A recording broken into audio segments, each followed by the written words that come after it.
now, I would say.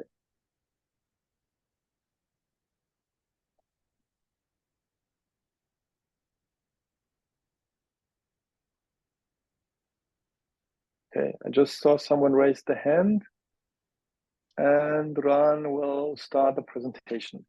Okay, can you see it now? I can't. Yes, maybe. we can. Oh, yeah, okay. Okay. I can also. I'm sorry. Yeah, that's my iPhone. I learn new things about my iPhone. That's very interesting. Okay, but now it's black. Strange. Is the presentation working or not working?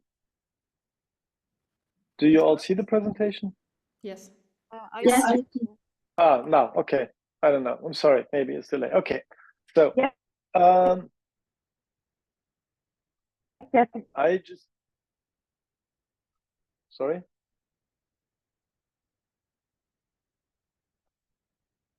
Ron, can we start with the first page, like with the, what we're talking about today? Yeah, you can, you can go through. So we did this already last time, just again, because we want to do some exercise today. In the end, also maybe who wants to share on screen, and it will be recorded. So this is a safe space. It's only us who will use it. 2 + 2 = 5. So make mistakes. It's all good. You don't need to justify yourself, and we have a good atmosphere where we can talk about also mistakes, but in a very loving and warm way. What? Sorry, can you repeat that? Was it too fast? Seems that someone forgot to close their mic. Okay. So yeah, so these are the rules, right? And also, yeah, the rules. If you don't speak, try to mute yourself.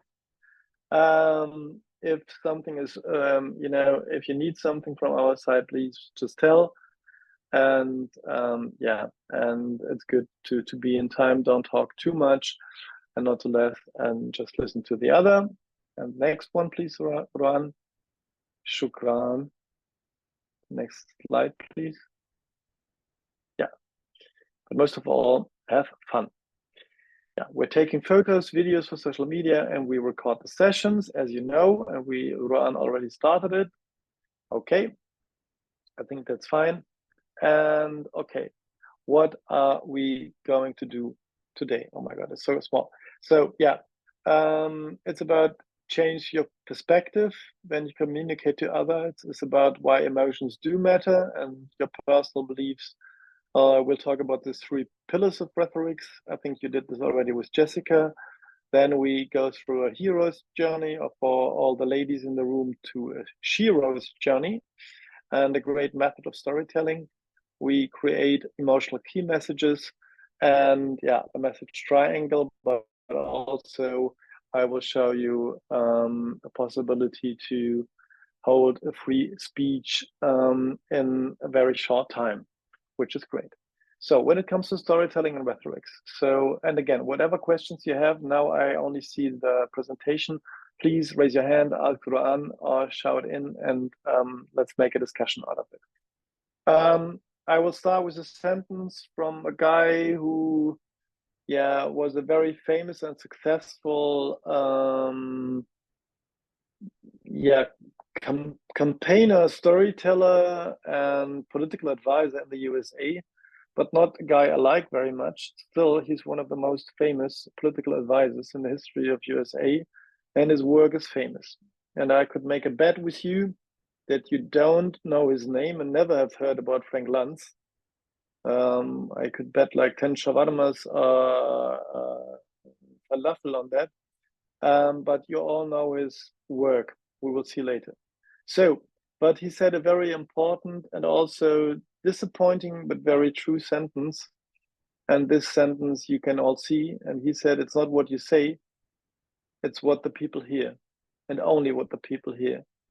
And this is very, very tricky when it comes to free speech, and when it comes to this idea of, how to convince people, how to open them that they change the perspective. If I'm only saying what they want to hear, then I'm am I not like a propaganda guy, or just making PR, or just sell things I don't want to sell? And these questions are right. But the thing is, it's also right what Frank Luntz said years ago, like 30 years ago, or 20, more than 20 years ago. If we want to convince someone, or at least to make him or her listen to our ideas, it's not so important what we say. We need to wrap it up, whatever we want to say, and there we have to be very true with ourselves. What is the essence of what I want to say to you? But then I have to put it in a way that you are able to listen to it. And that's what he says. And that sounds complicated. It sounds like manipulating, but I will give you a small example. I do it with Ruan, and you can all, because she knows me already. I don't want anyone else that you think I'm rude. So Ruan, you're there, right? If I will tell you now, Ruan, drink water, it's hot. Drink water now. I want you to drink water. It's too hot, girl, and you didn't drink in the last half an hour. What will she do? I would not like it because you're yelling and giving me orders. Exactly. Yeah, exactly. Thank you. You will even think, what an idiot. Now I will not do it even if I'm thirsty. You know, that's what all of us would do. Yeah. So So thank you. Yeah, that's the truth. So because I was pushing you, I was pushing you into a direction, and even if I'm right, and even if you would agree in the way I was doing it, yelling on you, pushing you, saying do this, you will not only disagree, you will close up, shut down. That's it. But if I would ask you politely, say, Ruan, sorry, may I ask you a question? May I offer you a glass of water, maybe, or a Coca-Cola, or a tea? May I? Yes, now it sounds better. I would actually. Sounds much better. Yes. Accept, right? And that's, dear elder mafia, what all of us do every day, especially when we're emotional. We don't talk about water. This is why it's an easy example. But if it comes to political education, about our personal beliefs, about politics, about whatever, most of us, maybe all of us, we do what I just made in this little game. We will yell at others because we are not because we are angry, but we are so some microphone is opened, guys, because we're so emotionally full of ideas that we forget that we are yelling at the others, and we are pushing like this, with my hand. You don't want this into your face. But if I turn it around and make it a question and say, may I offer you something? A glass of water, a glass of political education, a glass of, you know what I mean? This makes that makes a difference. And that's what Frank Luntz meant when he said this. He also said the sentence, you can have the best message in the world, the best and only the best message the world ever had, but the other side, the one you want to reach, your audience, will always filter this message through its own filters or glasses of prejudice, education, knowledge, experience, and personal beliefs. So we all have this filter. It's in a double sense not objective. We are not objective in telling something and giving a speech, and our audience is not objective in receiving this message. And this is super important if it comes to storytelling, rhetorics, and let's say good, not objective, but good political education or a good perspective.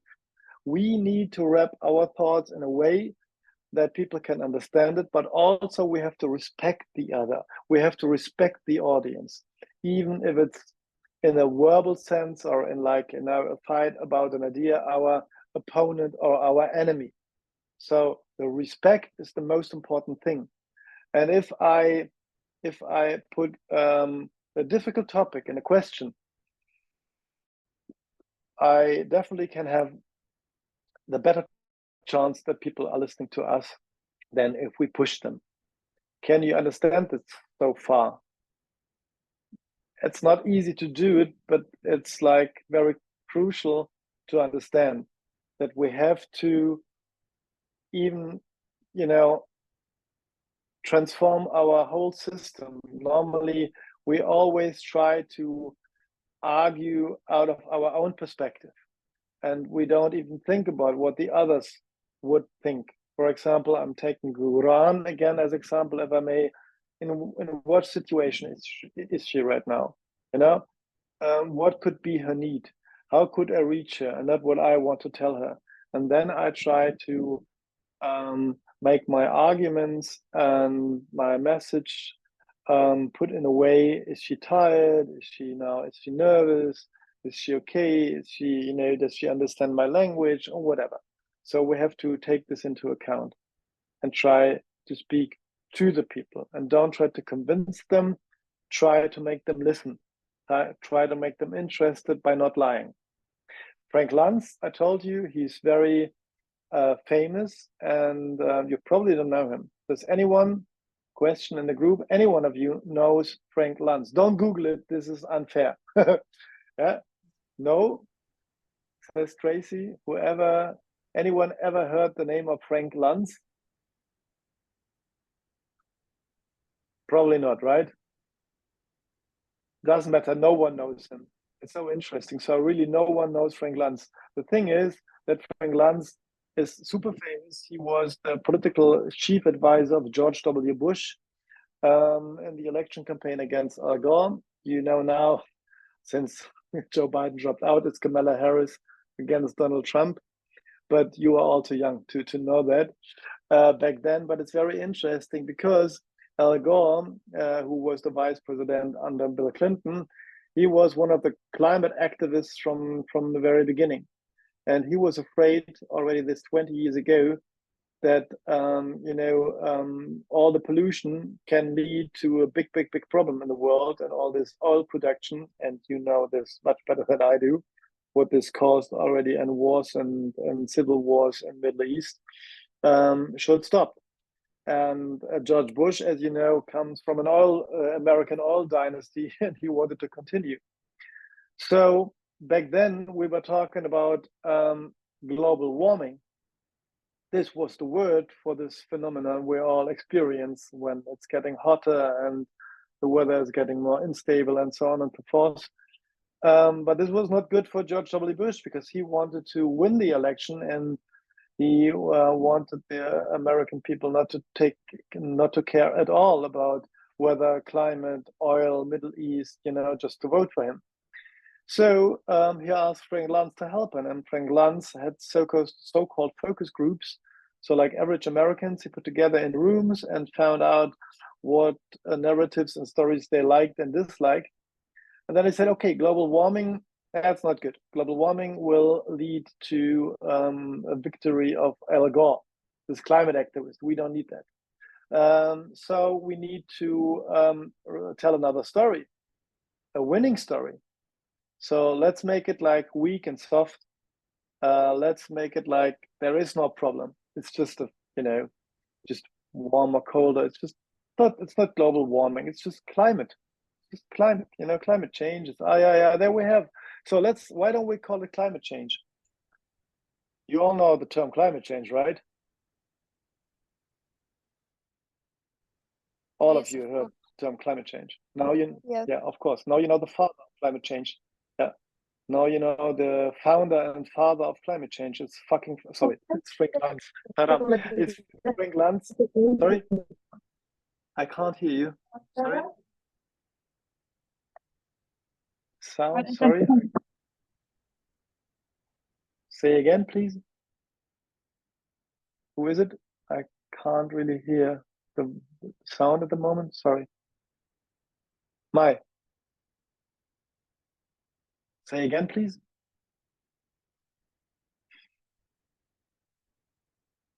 Do you hear her, group? I can't at the moment, to be honest.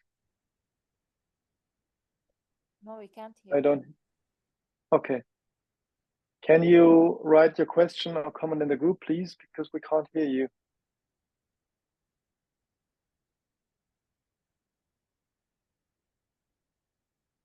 Okay, let's continue. And may please, if you hear me, write your question or your comment in the group, and Ron will read it out, and I will get to it again because now we're stopping here.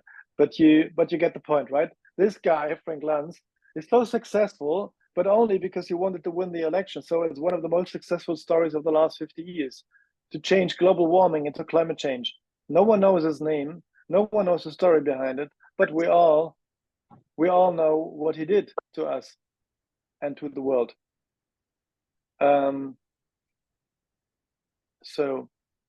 Let's go to the next slide and ask Mai to write the question in the chat group, and Ran can read it out.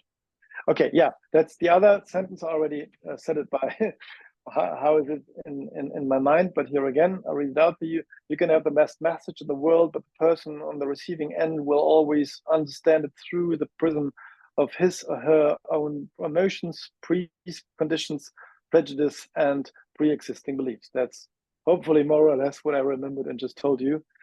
So what does it mean? We can show the next slide, please, Ron. It doesn't mean that we have to become Frank Luntz.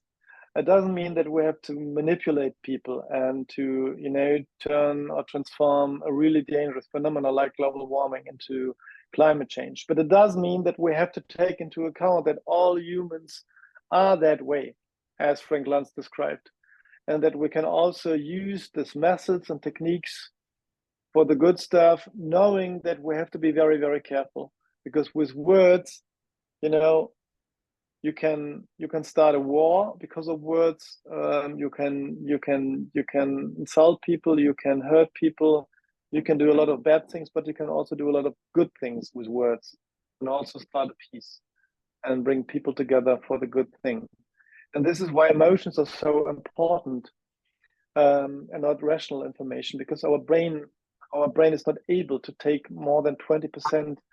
Our brain is not able to take rational informations. More than 80%, up to 80% of the information our brain can take is emotional. And we all are like this when it comes to storytelling. That's why emotional key messages are so important.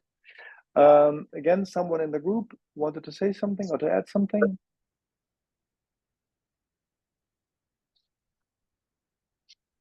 Anyone? See, Mai again is the ones who use that are having an emotional intelligence. Yeah. The ones who are good at that. Yeah, that's very good. Yeah. So, but we all like, so the thesis is that all of us only remember emotional information and not rational information. Let's make a test in the group. So you can also use the chat, and Ran can help me as the co-host. If you now spontaneously think about a sentence in history, a huge sentence, an important sentence in history, you remember, you can shout it out loud in the group or write it in the chat. What sentences comes to your mind? Like a meme, like a big sentence from history. Anything you remember right now, spontaneously? Don't think too much. What comes to you? Like a sentence from history you remember, from recent history, from the last 50, 60 years, let's say. Anyone?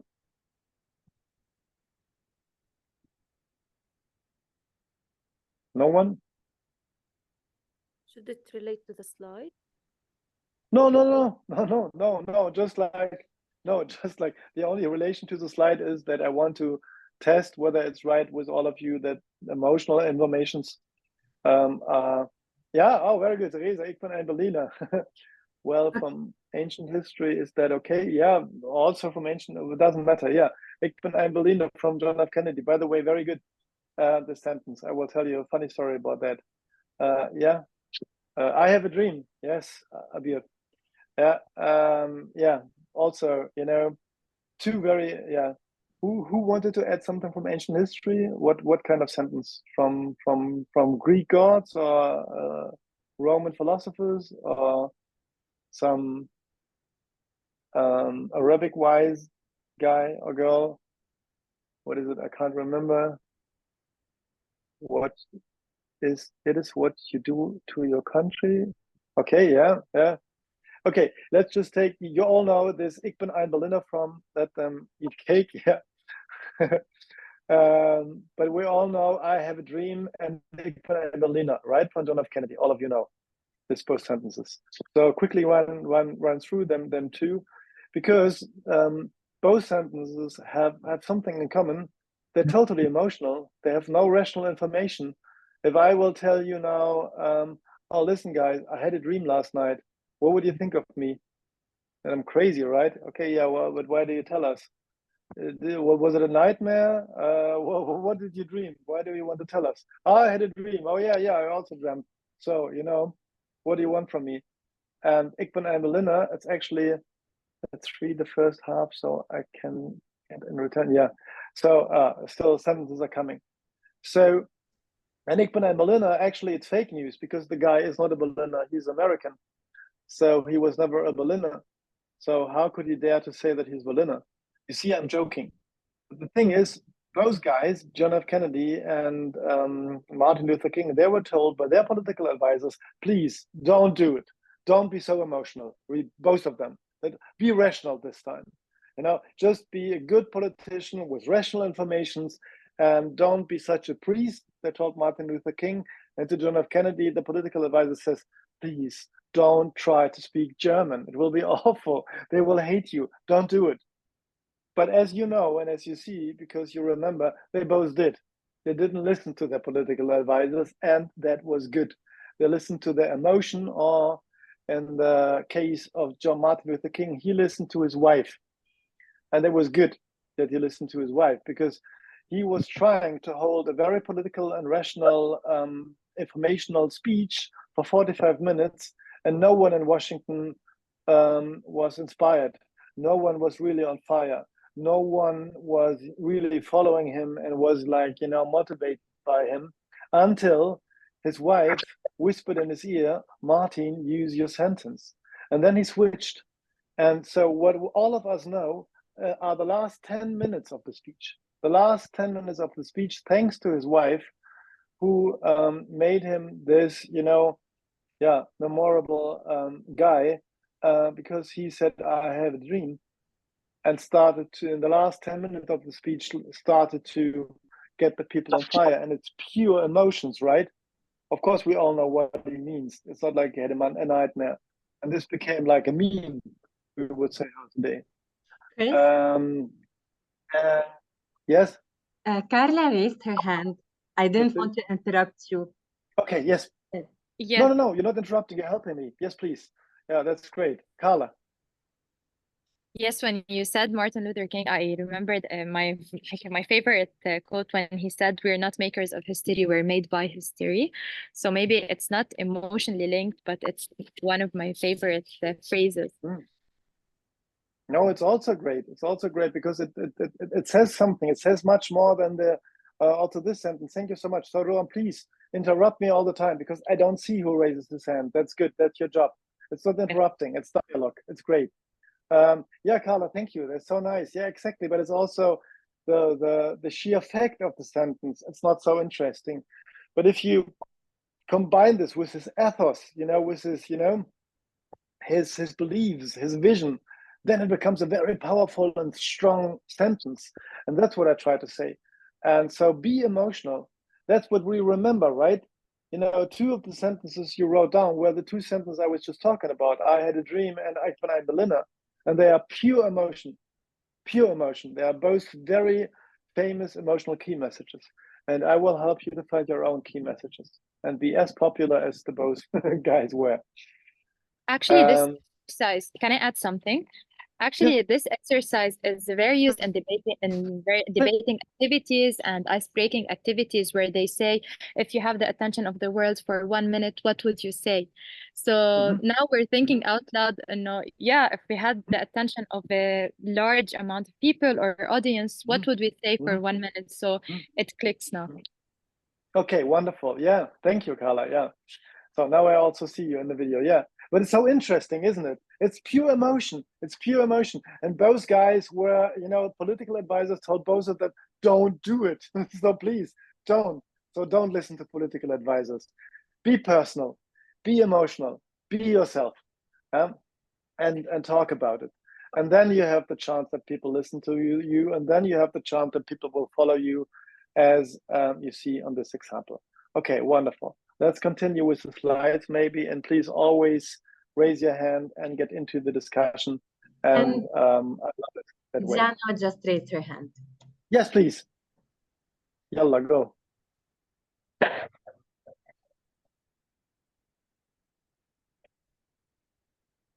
Who wants to speak out?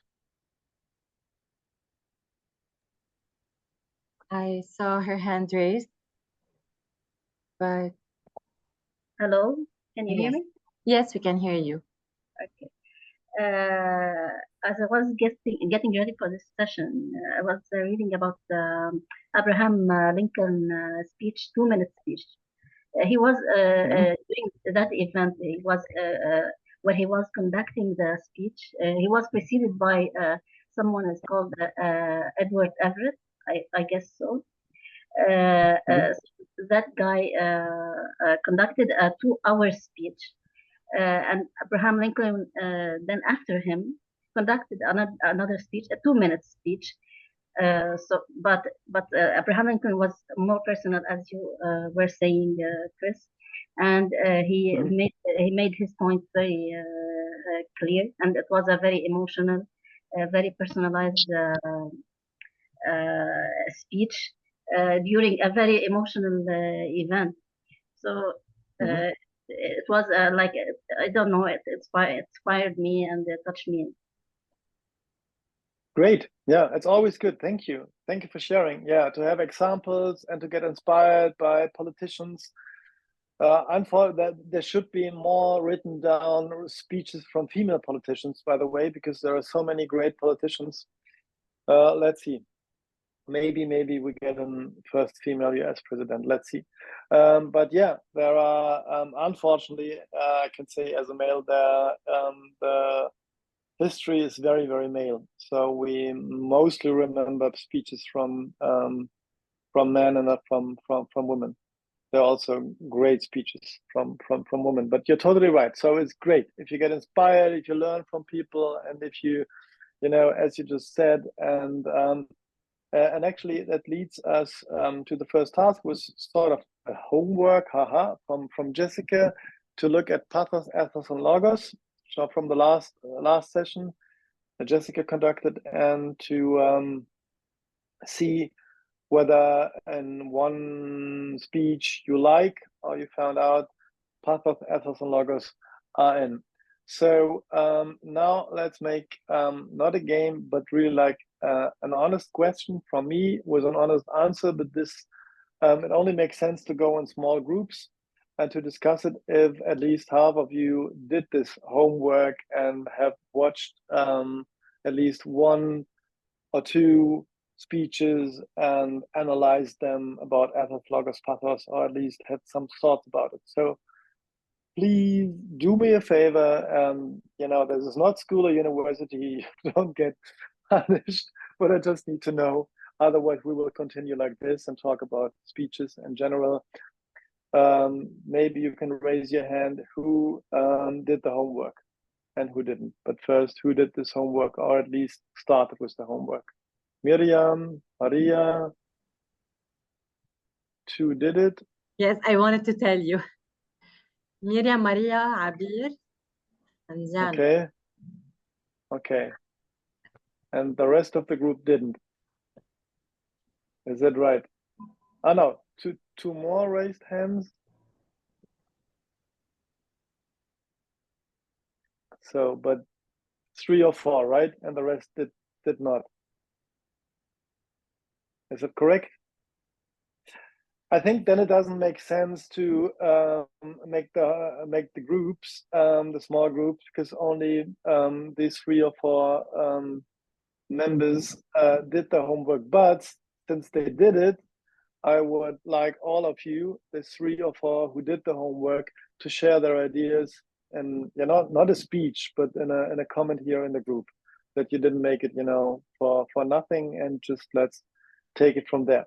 So maybe because you're the first one I see in my little chat group here, Miriam, and then Dana, and who else? Maria.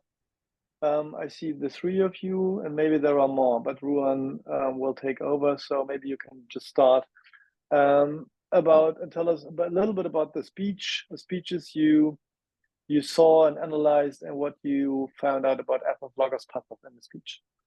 Who wants to start? Yes, I will start. Could I? Yes, of course, please.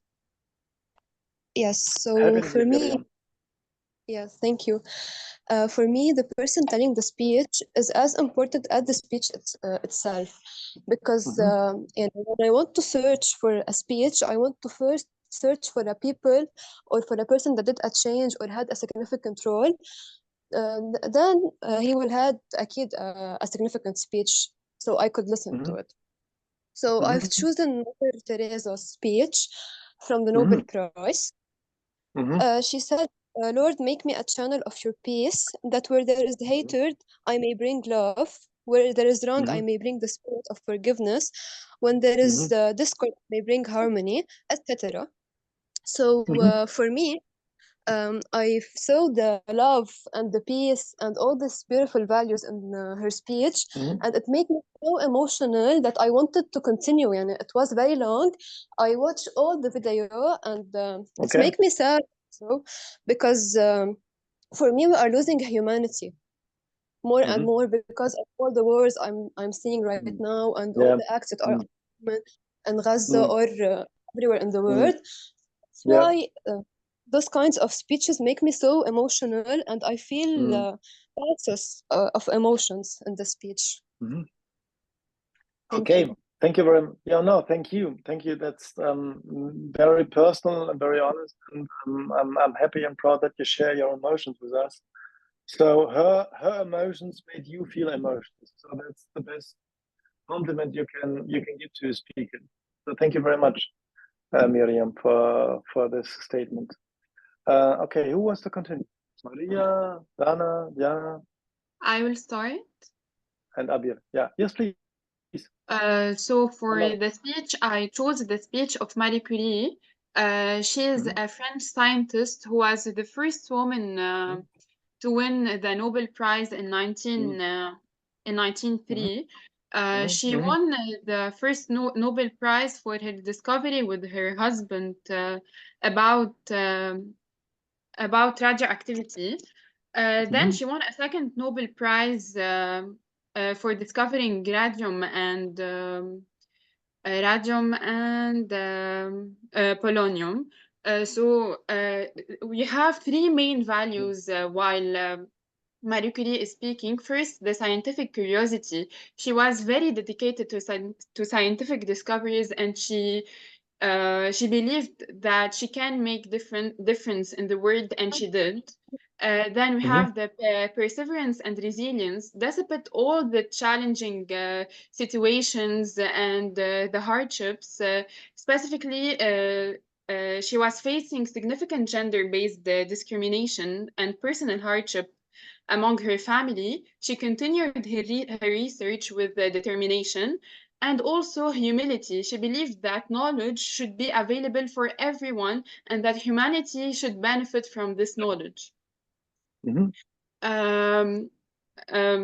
main argument in her speech is that her discoveries is affecting the world and solving problems, which implicate the humility that all humanity should benefit from discoveries. And when I listen to her talking, it makes me feel inspired, motivated, admiring, and it gives me power. That when that when we want to do anything or discover anything, we really can.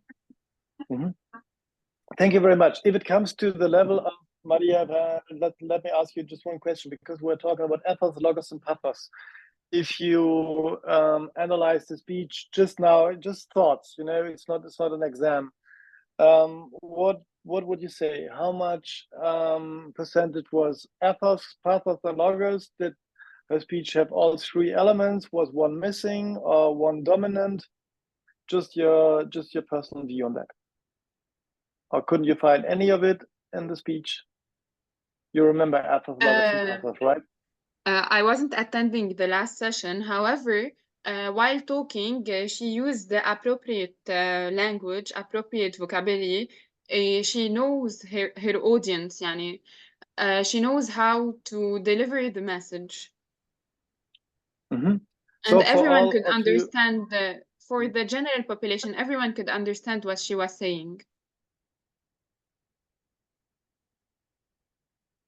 Fine, Maria. It's only like what I want to discover with all of you during the whole academy, but also in this session. There is a reason why you catch the audience. There is a reason why you can do this as a speaker, and there are rules for it. And the first one who wrote down the rules was Aristotle, or Aristotle, as they call him in English. Aristotle, you know, the Greek philosopher, and he wrote the book Rhetorics 2,500 years ago. From now on. And this was long ago, before YouTube, Instagram, TikTok, and Zoom existed.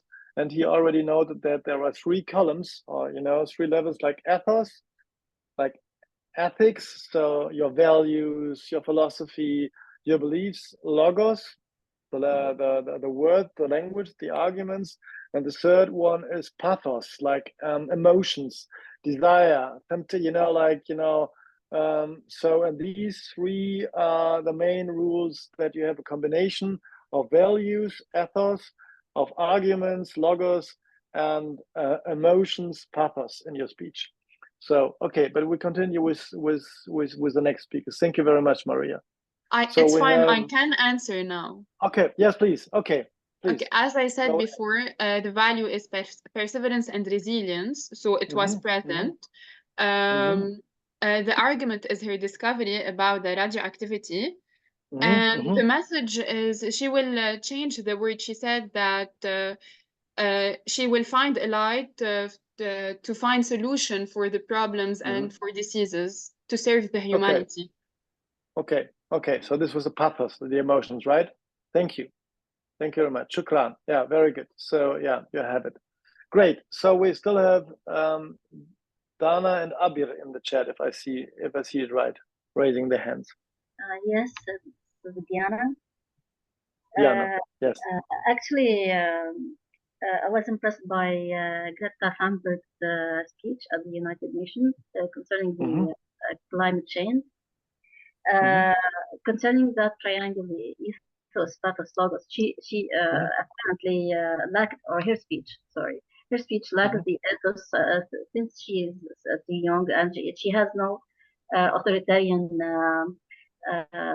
aspect or position, I guess. But her speech was like, it included pathos and the logos, using emotions and using logic and reason. I want, if you don't mind, I want to shed the light on something like, I have watched years ago the movie of the King's Speech. And whenever there's any conversation about the speaking skills, I mean, I cannot pass the case of the King George IV. I just wanted to shed the light on the negative effect of the speech. I mean, the speaking skills, or when you lack the speaking skills, how it affects the strength of the speech. So I don't know. It's a case, I guess, worth looking at. That's what I wanted to share. Yeah, thank you so much. Yeah, and it's very right what you say. So with a speech, good speakers become normally very powerful, or can become very powerful, and then it's up to them, and of course to the audience. And so that's how war starts, also, with speeches, and that's how wars are normally ended, with speeches. So it's like both. But yeah, it's very powerful, and you have to be careful. But I wanted to discover and with you and teach you how to hold a good speech and what the techniques of a speech are. But yeah, you're right about the King's Speech. Thank you very much for this. input. So we still have Abir, right? Hi. Hi, how are you? I'm good, thank you. So technically, I don't have an advocacy speech. I don't know why. I chose a very random speech. It's called All the World. All the World is a Stage, and it's part of the Shakespeare Act. But the idea of speech is a bit philosophical. It was discussing identity and nature of existence and topics such as the passage of time. It was discussing actually life stages in a very short and concise speech. It went over a lot of life emotions. Like Shakespeare conveyed his philosophical ideas in a very emotional way. It touched a lot of emotions such as nostalgia, like reflection on life, and emotionally it did a great job. Regarding logic, it followed a perfect logical sequence of life, like of being a child to being a lover to be, like all these stages in a perfect sequence. And the credibility stemmed from the character who was giving the speech. The character was a reflective and experienced individual in the act. I haven't watched the play, but I read the speech while searching, and it was very. So that's what I want to share. Oh, wonderful. Thanks, Abir. And when it comes to ethos, logos, pathos, what do you think about this in the speech you examined? So for the ethos, I mentioned the character. The character, yeah. Yeah. And for the logos, it was the logical sequence of time used. And for the pathos, it was the emotions conveyed. It included all the emotions that could be accompanied with the life stage. For a child, it will be happiness, excitement, and willingness to explore. For like a teenager, it's probably love. And for old people, it's mostly nostalgia. So this kind of emotion. Okay, great. Okay, wonderful. Thank you. Thank you for sharing this. It's good.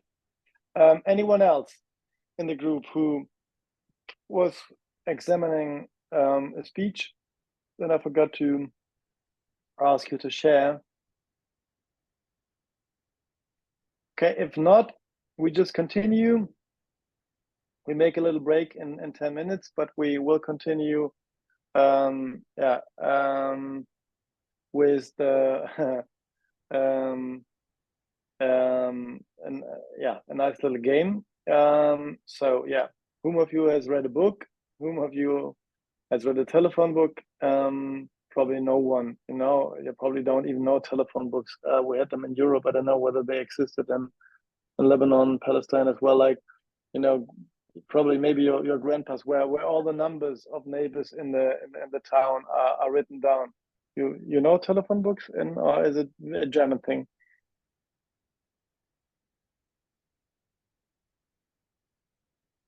Yeah. Yes. Okay. Yeah, it exists. So probably you all read a book, but no one would read a telephone book. Why? Because it's full of it's full of information, right? It's well structured. Yeah. A telephone book. It's full of objective information. There is a name and a number. But we would never read such a book. Why not? It's very informative. It's full of information. It's great, full of logos. There are names and numbers. Because cool information. When there is emotion, you want to continue reading the book. Yeah, there is no emotions, but what else is missing in a telephone book? It's like a movie. You are involved. Yeah, a movie. Exactly. What does a movie has? What a telephone book doesn't have? The feelings when you are watching a movie or reading a book, you are in the story. Yeah, exactly. Yeah, but where do the feelings come from? Okay, I will help you. It's a story. A telephone book doesn't have a story. You know, feelings are created by storytelling. That's why storytelling is so important. We need, Sam, did you want to say something? I'm not sure. Yes? I can't hear you, Sam. If you want to speak up, the microphone doesn't work. Maybe you just use the chat. Sorry? Say it again. Can you hear me now? Yes.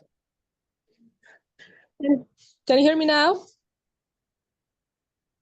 Yes, I can hear you. Please. So share I was going to say that a book have a story, but a telephone book doesn't have a story. Emotion comes from a story, but you already beat me to it, so. I'm sorry, no. I'm so sorry, I didn't want to. Forgive me. Okay, yeah, but you're totally right. You're totally right, Sam. That's exactly the difference. It's about the story and the storytelling. That's what we all need, all of us. All us humans need a good story. And that's what we will discover today. We need a story which can cause emotions, which can cause tension, which thrill us, which takes us through. And you know, so now you have all the ingredients you need for free speech. You have ethos, logos, pathos. You need an emotional key message. You need to try to listen to your audience. What do the people hear, not what you want to say? And you need a story. You need a story that you bring to the people. And there is one last thing, what you need. You need to be convinced that you're a good speaker yourself. It's a lot about nonverbal communication. And again, my friend Aristotle, he said, a good speaker never holds a speech. He or she embodies the speech. So you speak with your whole body. Yeah. So if you don't do this, and I know there are, like, in each culture, there are different rules and laws and unwritten rules about body language, but you have to be convinced yourself. You know, you have to embody your speech. You have to live your speech if you want to reach an audience. If I sit like this and said, I had a dream, and I'm a Berliner, and so you would, who's that guy? But if I say, listen, guys, I had a dream, such a difference, right? And it's the same word, it's the same sentence. So it's not about being loud, it's about being, like, you know, powerful. And especially for all the ladies in the room, because there is still this cliche that all over the world, by the way, that, you know, boys can be loud and girls should be, like, you know, nice and sweet and, you know, don't shout and blah, blah, blah. Be loud, be powerful, be a female leader.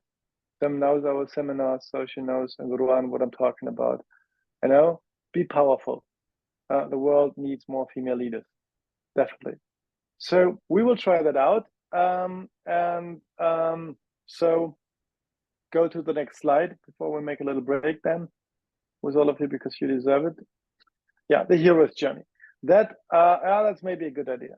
So there is a little video, so I think that's a good idea to stop it right now. But I will tell you a story. I will tell you a story together with, or maybe, yeah, Ruan, you also know the hero's journey, right? You remember it from all our seminars. Yes, I do. Sorry, I was sharing the screen. No, we will. Yeah, I think, I'm not sure whether it works. That we can. I think we can watch the video all together. We can try. Okay, we try. Okay. Can you see it? Can you see it? Yes. Okay. And tell me if you can hear it, please.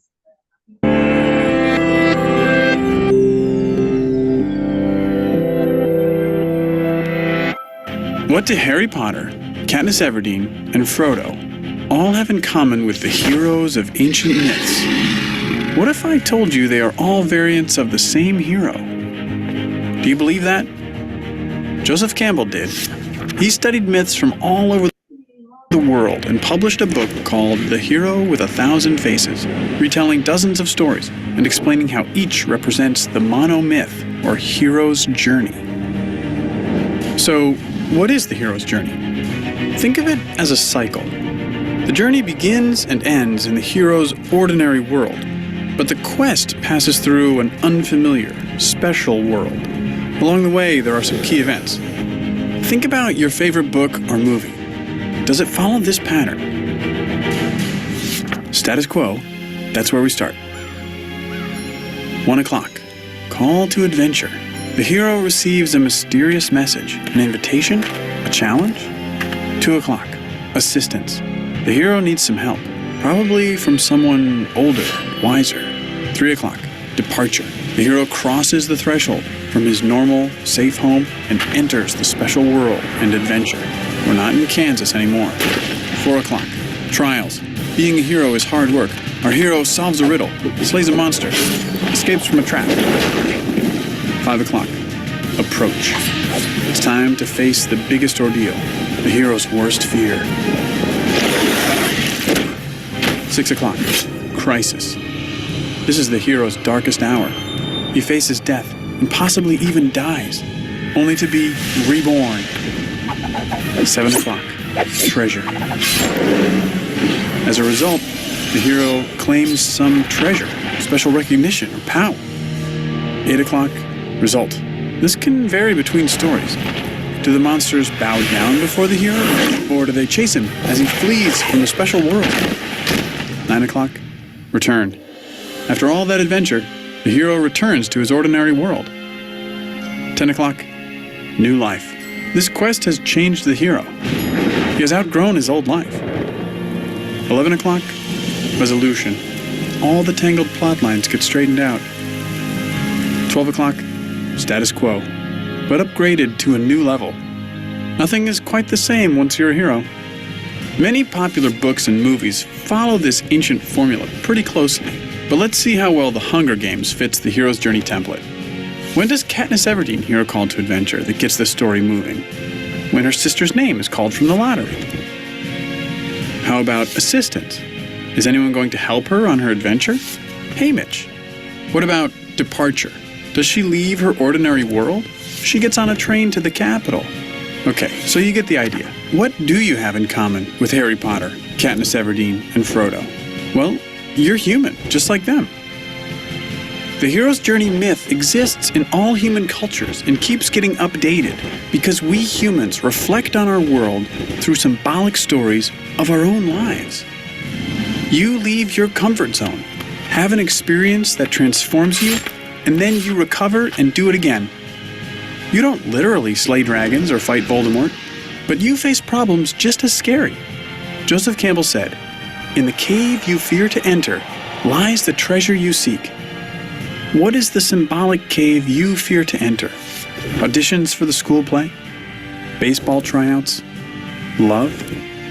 Watch for this formula in books, movies, and TV shows you come across. You will certainly see it again, but also be sensitive to it in your own life.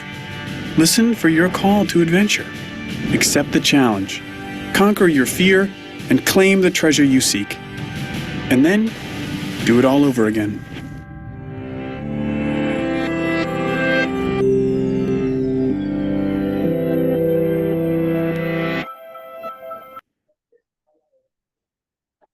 Okay, shukran, Ruan, for sharing this beautiful video with us.